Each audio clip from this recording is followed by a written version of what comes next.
Hello, YouTube.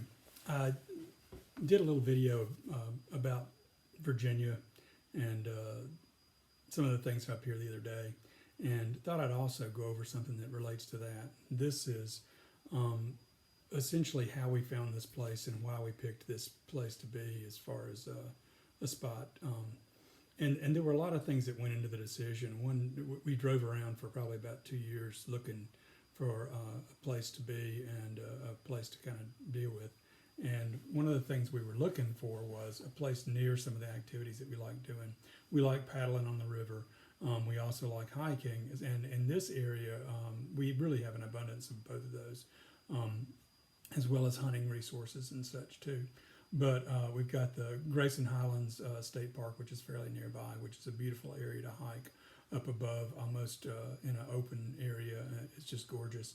But it's right there at the Appalachian Trail, which is another resource to hike that we've hiked a pretty good bit. In addition to that, we've got the New River, which is nearby. It's a great paddling area. You can, for $25, you can get a kayak and they'll drop you off at a certain spot and you can float essentially back to your car, which is really a nice sort of deal. Or you can use your own boats, and we have our own boats, but sometimes it's just easier to hire a ferry and vehicle. And that's a great resource. Another resource is the New River Trail itself. It starts over in Freeze, but also in Galax, and then goes down all the way to Pulaski, which is about 50 miles. But the good thing is it's a rail trail, so it's fairly flat. So if we want to do a 3 mile hike or something, we can go out in the morning and hike on fairly level ground and do that. And it's one of those things where you look at things. Right now, we can probably hike as much as we wanted to up in the Appalachian Trail and Grayson Highlands area and that sort of thing. But as we get older and our joints don't work the way they used to, the flatter trails will be kind of nice. And those New River Trail is also a bike trail, so you can do that with bicycles too. So there's those things. That's one of the things that attracted us to the area. And we looked at a lot of places around or nearby because of that. Along the Blue Ridge Parkway, we traveled all the way from over to the east of the Blue Ridge Parkway and I-77 all the way into Kentucky looking for property. And one thing we wanted was we wanted a county or an area with low population density. We just wanted to get out of the cities and that sort of thing, which this is definitely one of those areas. The entire county population is about 15,000, so it has low population density. Another attraction here was it's a good bit is national forest. So you can have access to national forest really nearby. But low population density was one thing. Access to the activities and such that we like to do was another thing. One thing that attracted us, as we were just looking around, friend saw a sign that said, property for sale. So we turned up this road, and when we turned up the road, it was just really a pretty valley and that sort of thing. So that definitely attracted us to the area. The spot that we have was a derelict property, and when we talk about derelict properties, this was condemned. The building that I'm in right now was condemned at the time, and the county had some issues with different things that had been done with the property. So we said, well, gosh, are we biting off more than we can chew, or is that just opening up a can of worms, or kind of what's going on there? And we decided that even though it was a derelict property, we can put a lot of effort into it and hopefully shave some off of the cost of the property and use our own sweat equity to put into it and improve the property. And that has worked out very, very well. The condemned building we have as a shop right now. We built the house next door. We had it built for us. We didn't do that construction. But it worked out real well. The pastures were in awful shape.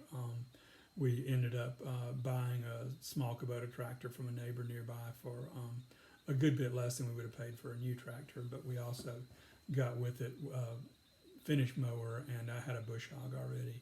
So those things really have helped us out as far as improving the property and getting it back to what we want it to be. We do want to do some fencing, and I might hire it out. I might do some. It just depends on what we have time to do. But we do want to do some fencing and continued improvement on the property. Another thing for the property that we were looking for was having water on site. Water on site was really important. But on this property we have a spring on the southwest side, or actually the western side of the property, is a spring that comes down into a stream and joins a spring from a neighbor's property. There's also a creek that runs through the center of the property that is coming off the pond, and we had pond frontage, and we're the road to our property is across the dam, and the dam was something that we were concerned about. We asked the real estate person, we said, well, now who owns the dam? Do we own the dam? And this is actually in a homeowners association sort of thing, so, or does the association own the dam? And as it is, the association owns the dam, which is good because we don't have to maintain that. And there have been issues since we've had the property about the dam. But we do have access to the water, and the water is, we've probably got the most waterfront of anybody on the pond. The pond's about 5 to 10 acres, something like that. So we wanted water, but also we wanted some open land, so we have about 4.5 acres of pasture in front. We have woodland behind. So we bought 6.5 acres. After we bought the 6.5 acres and built the house, the acreage next to us went up for sale, which was about 5 acres. And we went ahead and bought that because one of the reasons we wanted to be out was we wanted a little bit of privacy and isolation. So we didn't want to be looking out our kitchen window at somebody else. So we went ahead and bought that. So now we have about 11.5 acres. But the area that we're in, as far as the activities go, buying a derelict property and getting it fairly cheap, and then also being able to improve what we've got. But and one thing we did consider was it is in a association or a HOA deal, and there are pluses and minuses about that. One plus is that you have a little bit of control about what goes up next to you and what's done with it. And I say a little bit because the only way to really affect control is probably to either sue a neighboring landowner or something like that to make them abide by the rules or whatever.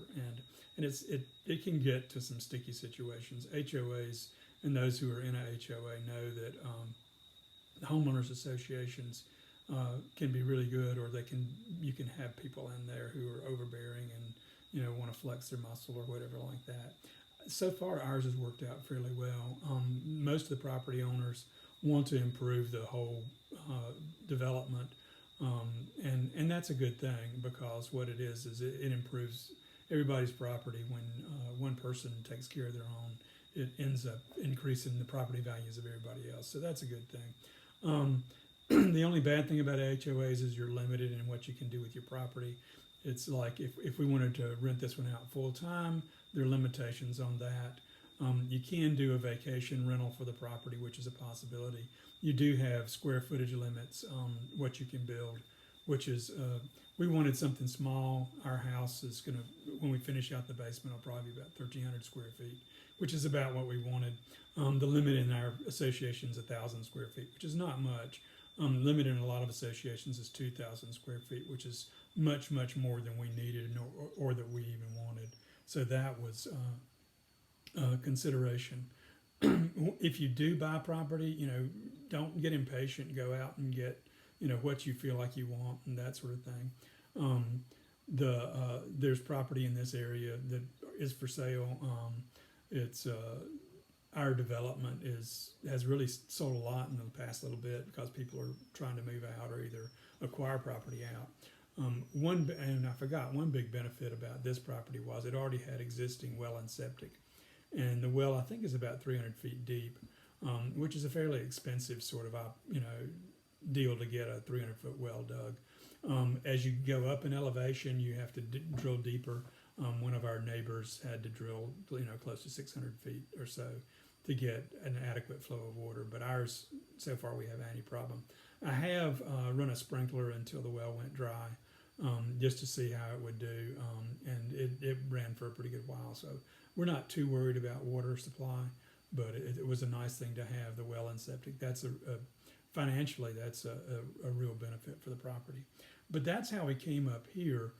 There were a lot of other things to weigh out as far as whether to move up here or not to move up here, and there are just a lot of issues to deal with one way or the other. We did move from a larger house into a smaller house, So by doing so, we have furniture everywhere and boxes and such still, and that's going to be a chore to deal with. But it's so far it's worked out fairly well, and we've got a lot of work ahead of us. But it's that's how we got to be up here, and that's why we kind of chose the spot we've got now. We did live in the rural area down where we were, and that was something we had learned that we really enjoyed. We do miss our friends and all from down below, and it's a little bit different being new in an area, and yet those who have been new in an area know what I'm talking about as far as that goes, or those who have lived somewhere and had new folks come in. But it's it's a good spot. We agree with most of the things that are going up here, and I mean Virginia's gotten its share of controversy in recent years, but we'll deal with whatever we have to up here. But that's it, and I hope this explains a little bit. I've also got another video coming right up too on just a little construction project that I did, so I hope you'll enjoy that. And I'm going to be updating as we do little projects around, just to show you how and what we're doing. So y'all take care. Have a great day. Bye-bye.